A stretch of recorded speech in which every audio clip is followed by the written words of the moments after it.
नमो जनभाषायै संस्कृताय मित्राणि श्री गुरुवे नमः। वंदे वेदमातरम्। आप सभी का हमारे YouTube चैनल पर पुनः स्वागत है। आज हम समासांतर्गत बहुब्रीहि समास का अभ्यास करेंगे। बहुब्रीहि समास का जो अधिकार सूत्र है वो शेषो बहुब्रीहि यह सूत्र है और अनेकम अन्य पदार्थे इस सूत्र से प्रारंभ होता है। यानी जो अन्य पदार्थ प्रधान होता है, जिसमें किसी अन्य का ही अर्थ हमें बोधित होता है, दिखता है, उसको हम बहुब्रीहि समास कहते हैं। एक फेमस उदाहरण भी है कि दशहानना है यस्य सः, जिसके 10 मुख हैं वह। तो यहाँ पर 10 आनन से आप याद करेंगे कि संख्या पूर्वो दिगु से दिगु भी कह सकते हैं, पर कह सकते हैं है नहीं दिगु होने को, तो यह बहुब्रीहि समास ही है। ठीक है। तो यहाँ लिखा है कि जिस समास में अन्य पद की प्रधानता होती है, अन्य पद के अर्थ की प्रधानता होती है, उसे बहुब्रीहि समास कहते हैं। बहुब्रीहि समास होने पर समास युक्त पद स्वतंत्र रूप से अपना अर्थ नहीं बताते, अपितु वे विशेषण के रूप से काम करते हैं, किसी अन्य वस्तु का बोध विशेष कराते हैं। यानी जब हम समास कर लेंगे, जो समास का रूप बनेगा वह विशेषण का कार्य करेगा। जैसे दशानन रूप बना दिया हमने, गजानन रूप बना लिया, दशानन है, गजानन है, विकटानन है इत्यादि जो रूप हैं, ये सब विशेषण का कार्य करेंगे। यह निश्चित रूप से किसी की संज्ञा नहीं बताएंगे। वैसे हम मान तो सकते हैं कि दशानन रावण को कहते हैं, दशाननः रावणः, तो यहाँ दशानन क्या हो गया, विशेषण हो गया और रावण विशेष्य हो गया। इसी प्रकार गजाननः और गणेशः, तो गजाननः विशेषण हो गया, गणेशः विशेष्य हो गया। बहुब्रीहि की पहचान है कि जहाँ अर्थ करने पर जहाँ जिसको, जिसने, जिसका, जिसने आदि अर्थ निकलें, बहुब्रीहि ऐसा उसका यस्य जहाँ पर मिल जाए, अथवा एन मिल जाए, यह मिल जाए, अथवा यस्मिन मिल जाए, तो इन जगहों पर अथवा यम मिल जाए, इन जगहों पर बहुब्रीहि समास हो जाता है। यानी आपको यत शब्दों के रूप देखना चाहिए। यदि यत शब्दों के रूप मिल जाए तो समझ लीजिए वहाँ बहुब्रीहि है। यस्य, यस्मिन्, यम, येन, यस्याः अथवा यस्याम, ठीक इत्यादि रूप जो आपको दिखें।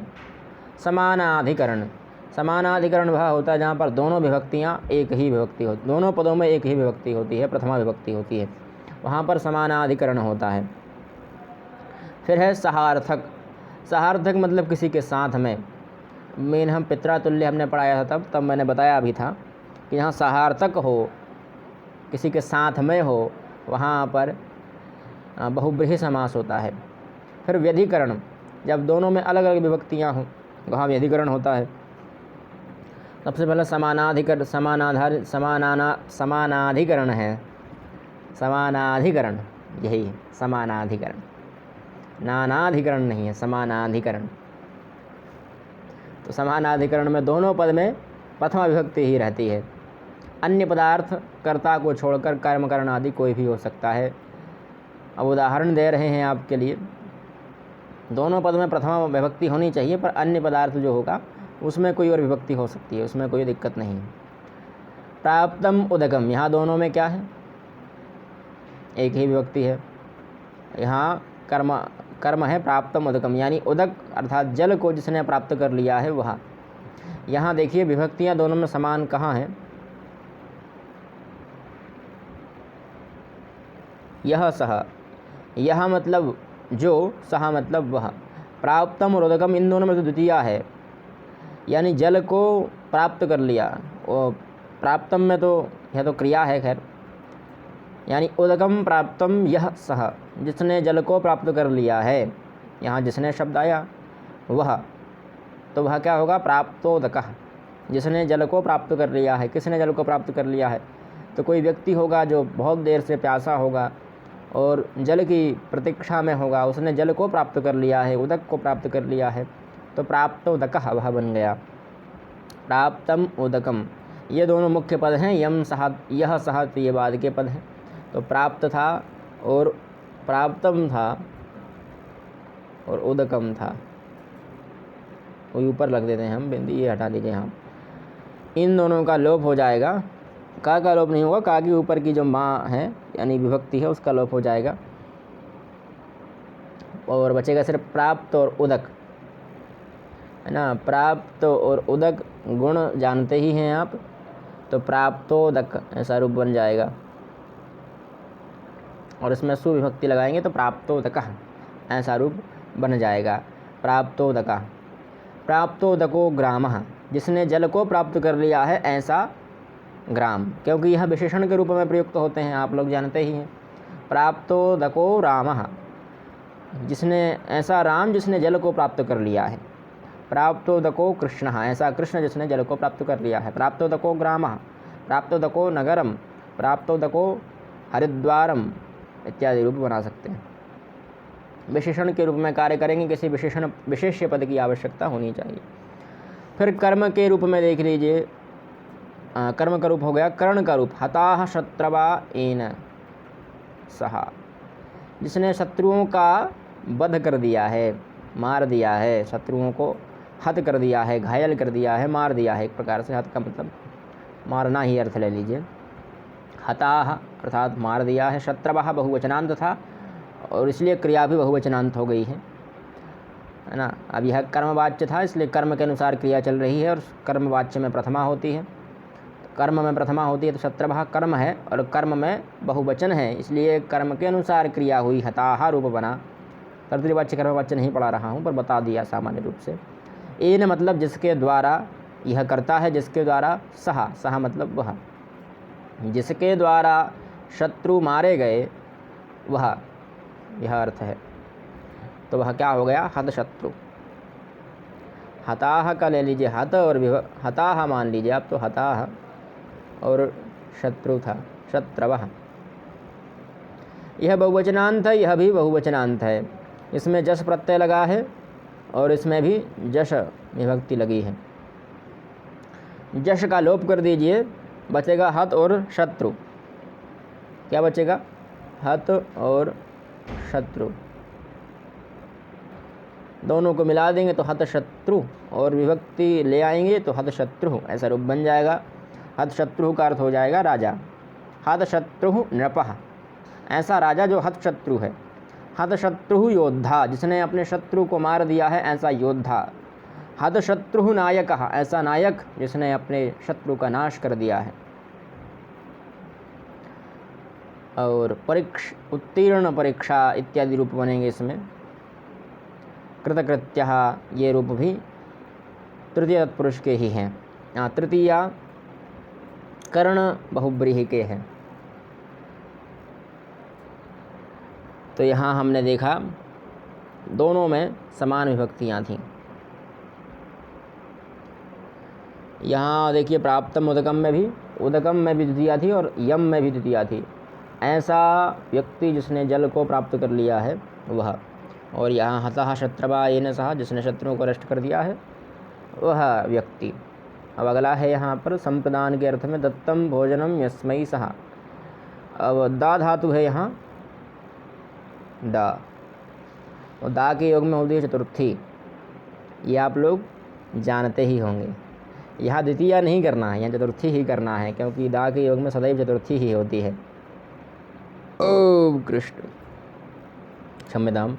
तो दत्तम भोजनम यस्मै सहा, भोजन दिया गया है जिसके लिए वह। दत्तम मतलब भूतकाल की बात थी, दत्तम मतलब यह अक्त प्रत्ययांत था। भोजन दिया गया, यस्मै मतलब जिसके लिए, सहा मतलब वह। तो वह क्या हो जाएगा, दत्त भोजनः, और उसका विशेषण हो विशेष्य हो जाएगा भिक्षुकः। दत्त भोजनः भिक्षुकः, ये दोनों इसके विशेषण विशेष्य हो जाएंगे। यहाँ कोई उसमें अंतर नहीं है, दत्त है और भोजन है, दोनों मिला देंगे और सुविभक्ति ले आएंगे, दत्त भोजनः ऐसा रूप बन जाएगा। अपादान में भी पतितम पर्णम यस्मात् सहा, पतित पर्ण हो जाए जिसके, यहाँ से जिससे अलग होने अर्थ में सब पंचमी होती है, तो पतितम पर्णम पतित पर्णः ऐसा रूप बन जाएगा।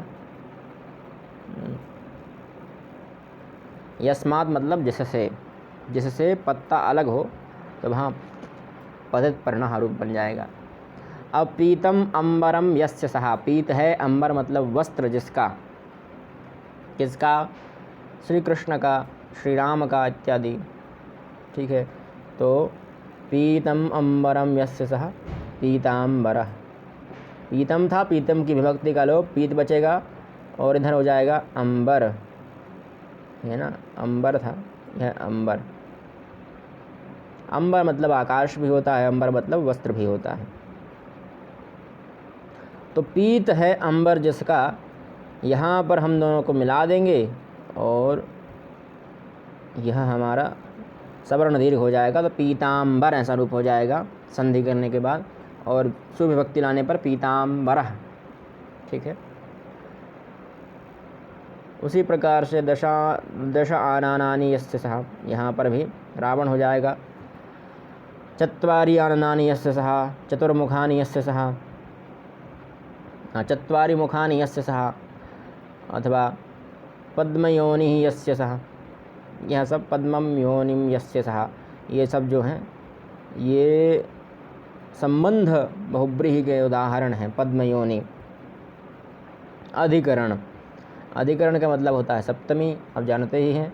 तो अधिकरण अर्थ में वीराः पुरुषाः यस्मिन् सः, वीर पुरुष है जिस गाम में, है ना, जिसमें, ऐसा अर्थ है वैसे तो। वीराः यहाँ पर भी जश प्रत्यय था, और पुरुषाः इसमें भी जश प्रत्यय है, दोनों का जश का लोप कर देंगे, वीर पुरुष बचेगा, दोनों को मिला देंगे वीर पुरुष, और यह विभक्ति लगा देंगे तो वीर पुरुषः, और उसका विशेषण किसका है, यह विशेषण बन जाएगा, विशिष्ट हो जाएगा ग्रामः। तो वीर पुरुषः ग्रामः, जिसमें वीर पुरुष रहते हैं ऐसा ग्राम। अब तेन सहेति, दूसरा जो हमने प्रयोग पढ़ा था, सहे के योग में सहार्थक बहुब्रीहि समास, सहार्थक, तो सहार्थक बहुब्रीहि में सह के साथ हो जाता है। पुत्रेण सहितः सपुत्रः, पुत्रेण सह भी कर सकते हैं, पुत्रेण युक्तः भी कर सकते हैं, पुत्रेण साकम भी कर सकते हैं, पुत्रेण सार्धम भी कर सकते हैं, कुछ भी लिख सकते हैं, बस तृतीय का प्रयोग करना है।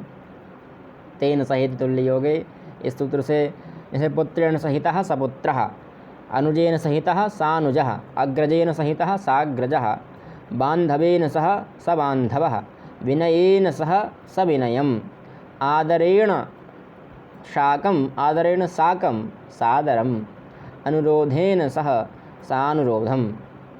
सह या सहित के अर्थ में सा लगेगा, सह का जो सह ही लगता है वैसे तो, उसके सह का सहस्य सह स्याद, सह के सा हो जाता है सह के स्थान पर। ठीक है, और भी इसके बहुत सारे उदाहरण मिलेंगे। राजा हसकभ्यष्टच, ये तो सर प्रत्यांत है।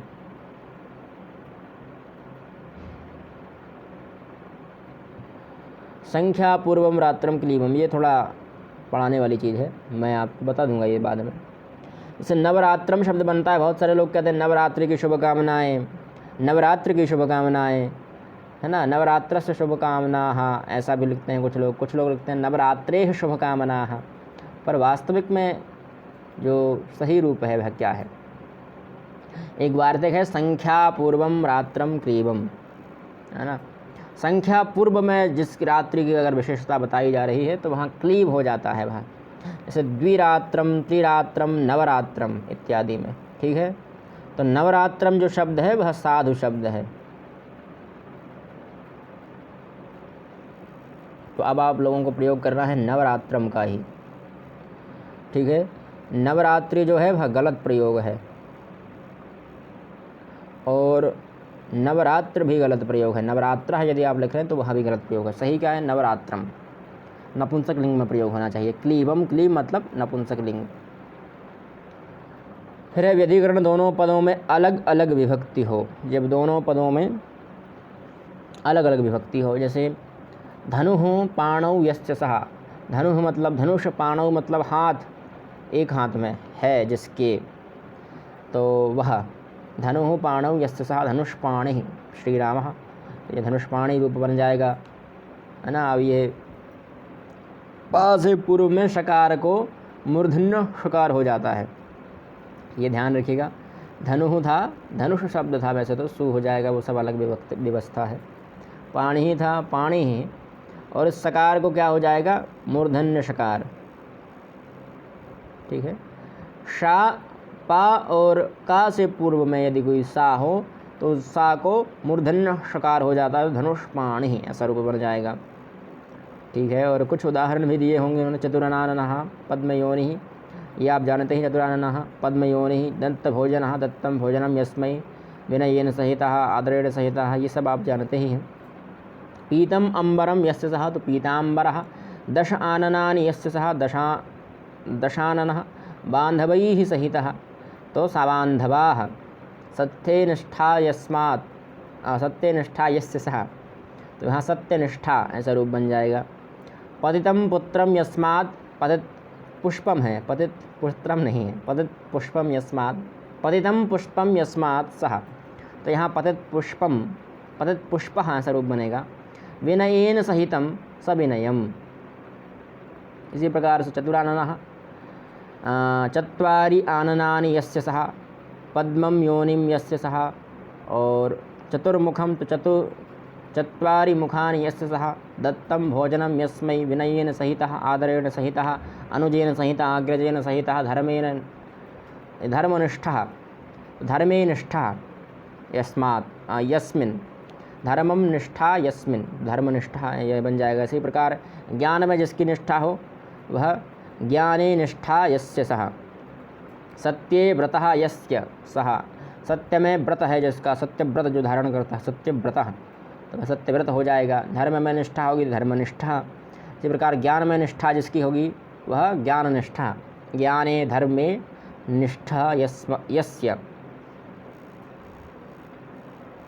तो यहाँ पर हमारा जो बहुब्रीहि समास है वह समाप्त होता है। अगली वीडियो में हम अगला समास पढ़ेंगे। अच्छा, ये बहुब्रीहि के साथ में मैंने जो नवरात्रम पढ़ा दिया, तत्पुरुष का उदाहरण था वो नवरात्रम। खैर नवरात्र रह भी गया था, मुझे बताना भी था नवरात्र के बारे में, बता भी दिया है। तो वह नवरात्रम जो शब्द था वह तत्पुरुष समास के अंतर्गत आता है। तत्पुरुष समास के अंतर्गत कर्मधारय और कर्मधारय के अंतर्गत द्विगु समास। द्विगु संख्या पूर्व द्विगु से, द्विगु मतलब संख्या पूर्ववाची है, द्विगु समास होता है, तो द्विगु समास के अंतर्गत ही है। अगली वीडियो में हम पुनः मिलते हैं, तब तक के लिए जयतु संस्कृतम जयतु भारतम।